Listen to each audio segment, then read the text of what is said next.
Hello, I'm Jake Goodman. I have a rare visual impairment called Peter's anomaly. It's really just another way of saying, I guess, good way to explain it. It's doesn't make me completely blind, but my peripheral vision sucks, so I can't drive.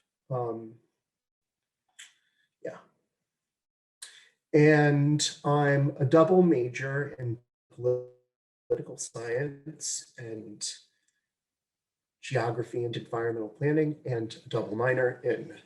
What is your personal relationship with Judaism? And is being Jewish a big part of who you are?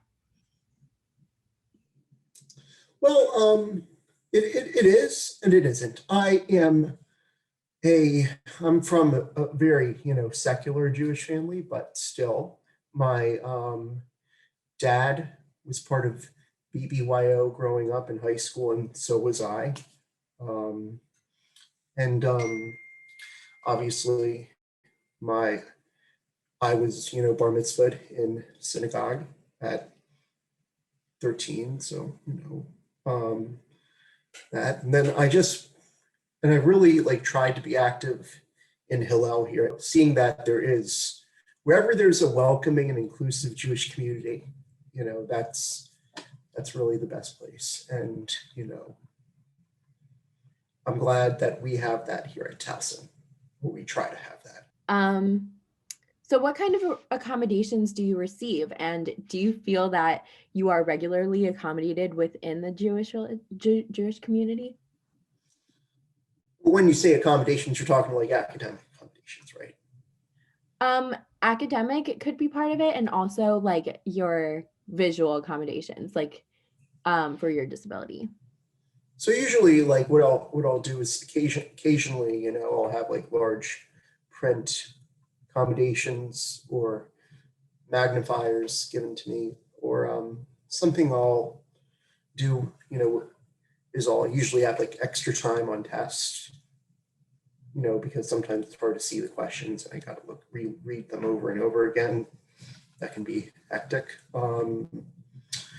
And also, I might, through the ADS office, I can get a note taker in my classes. So that way because, it's hard to take notes so quickly when, they're, talking so quickly. And then also when they put the slides with small print up so quickly and all that. Do you see the Jewish community as a stable support system to fall back on? Certainly, I see it as a stable support system in some ways, but in some ways, there definitely can be some improvements, certainly. Like, obviously, then again, I guess this is common with, like I tried rushing AEPI once and a few other Greek life organizations on campus my first year here, and just weren't that inclusive. And again, I feel like that's just Greek life in general, not really that inclusive and kind of ableist. Yeah. Like, it's one thing to say you want to be less ableist. It's another thing to. In your opinion, how can the Jewish community improve in regards to creating a more comfortable place for Jewish people with disabilities? Well, I kind of already touched on this, but I think, certainly we just need to educate people a bit more about like what, impacts disabilities so far, how to better talk to people with disabilities, and, how to really treat them as your equal, because they are people with disabilities like me are, we're your, we look, some of us don't even look like it's obvious that we have a disability. Like, okay, you could obviously, maybe if you look closely enough, you could tell that I have prescription glasses. So it's maybe kind of obvious for me, but still, doesn't mean I'm weird, doesn't mean I'm a creep, doesn't mean I'm like any like different from you guys. I just have a problem with my vision. I mean, everybody has their own individual stuff. Nobody's perfect in this world. People who claim they're perfect usually have something going on that they just don't, want to talk about. I mean, but, they'll say they're a perfectionist, but there aren't any. Okay. Can you share a positive experience within the Jewish community where you have felt that you were fully accommodated? Well, certainly, just like also like last year's, Jewish Disabilities Shabbat, they, when I was like up there talking with everybody about it, being able to, talk to people about my experiences is really a good thing because that way, it really helps other people understand more.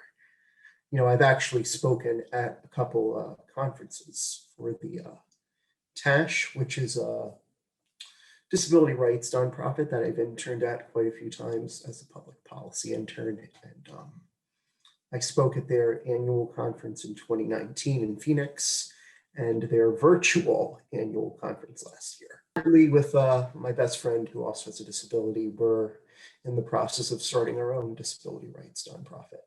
And we actually are really trying to get more people involved, and not just people with disabilities, but allies to the disability community as well. It's called Equal Access Advocacy Collective, and we try to have like Zoom meetings every Sundays, like 4 p.m. Eastern. So just want to give that. Do you have anything to say before we end the interview? Just remember, just gotta feel the power of inclusion and really try your best to be the best advocate you can be for people with disabilities. And for those who have disabilities listening to this, just be the best self advocate you can be.